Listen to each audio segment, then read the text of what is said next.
We are previewing NFL Week 3 here at SBR Forum Videos. I'm Peter Loshak, and we're talking right now with returning guest John Rothschild. His website is safestwagering.net, and he's written a book called Rothschild's Guide to Football Handicapping. John, thanks for coming back this week. Thanks, Pete. All right, the game that you want to talk about is Philly at Arizona. This is an interesting game because Arizona, of course, coming off of the huge upset of New England last week, screwed a lot of teasers and money line parlays and all that.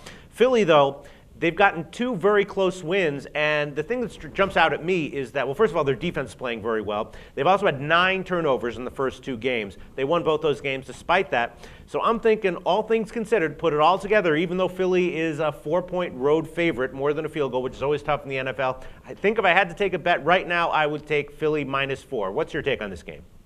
Well, you're giving out a lot of my information. First, I'd like to say last week was very unique for the NFL.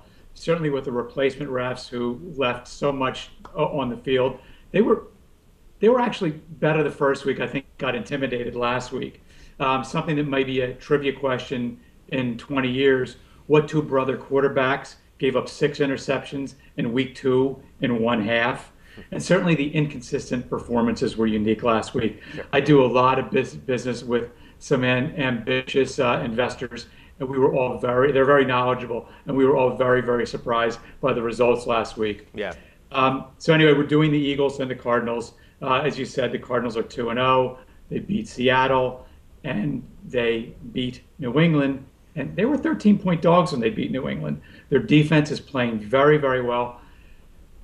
They have some really unique formations on defense. Sometimes it looks like they only have 2 people on the front, and then they just start rushing whoever they feel like it, whoever they think has the best chance to either stop a run or get to the quarterback. One of these guys is a guy named Darryl Washington, who has really blossomed this year. He's also very, very good in short coverage. And of course, they have Patrick Peterson at corner. He's really anchoring the secondary. He's sort of like a Reggie White or Lawrence Taylor. He makes everybody around him play that much better. Negatives for the Cardinals, Peter. I don't really know how good Kevin Cobb is. I guess we'll find out this year. If there was a real contest between him and Skelton, that tells me that maybe the team's not that enamored with him. And I'm not sure how deep their offense is after the great Larry Fitzgerald, who's probably a future Hall of Famer, and Beanie Wells. For the Eagles, they beat Cleveland, then they beat Baltimore. They won both games by 1 point, and as you said, they had 9 turnovers in the last 2 games. Little interesting twist: January 27th or 28th of 2011, they traded Cobb to Arizona for Dominique Cromartie and for a 2nd-round draft pick, who ended up being Michael Kendricks, who has just become a very, very good linebacker for the Eagles. The Eagles have tons of weapons on offense, great receivers. Last week they put Brent Selleck, their tight end, into the mix, who had 7 catches for over 100 yards. The defense is really strong. D'Amico Ryans has stepped up at linebacker. Linebacker used to be a problem for the Eagles. It's not this year.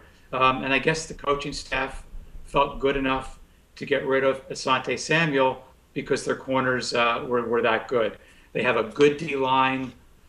Most of the guys in their D-line could probably start for any team. The great thing is they keep getting rotated in, and they're always fresh. Negatives for the Eagles, we both mentioned this already. 9 turnovers in 2 games. That's pretty bad. That's pretty tough. I don't think any team has ever won 2 games in a row with 9 turnovers. And they also lost a key offensive lineman, their center, a guy named Jason Kelsey. And I think they're going to lose their tackle, King Dunlap. I don't know if you've ever seen this guy. He's 6'9" or 6'10". He weighs about 340. Maybe they could just lie him down and have everybody jump over him. Anyway, here's what I see this week. The Eagles might be able to take advantage of the small defensive line of the Cardinals, and maybe they'll give Vic a little more protection. It seemed like he got knocked down almost every play the last couple of weeks. Also, even though the Cardinals beat New England last week, they gave up just under 400 yards. They only had 245 yards of total offense. Surprisingly, although the Eagles have only averaged 20.5 points in their 2 wins, they're number first in the league in offense, and fourth in defense.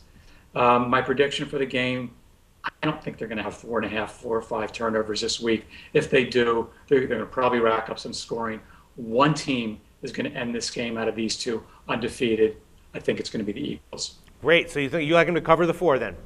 Correct. Excellent. I agree with you, John. Thanks.